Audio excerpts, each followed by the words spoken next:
म्हटलं त्याला आपल्यासारख्या खेड्यातल्या माणसांना म्हणजे त्याला काय करणार आहे, गवत काय, कडबा काय, ज्वारी काय.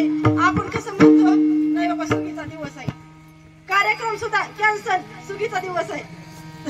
तसं त्याला काय करणार आहे का, अमेरिकेचा जावई येतो आणि सासऱ्यानं त्याला बोलवलेलं असतं की जावई बापू या म्हणून.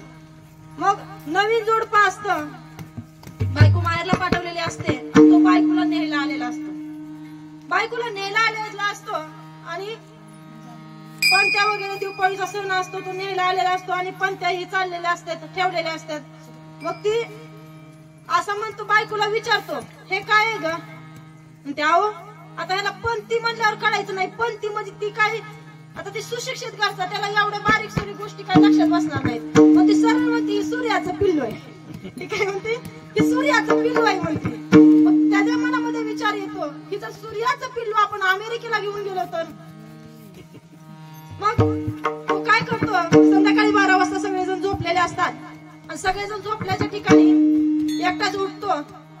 उठल्यानंतर तो ती पंती घेतो आणि एका गंजीच्या आड लपून ठेवतो आणि गंजीच्या आड लपून ठेवतो आणि जातो झोपायला. हा झोपायला गेला की इकडे गंज धडा धडा धडा धडा धडा धडा पिटते.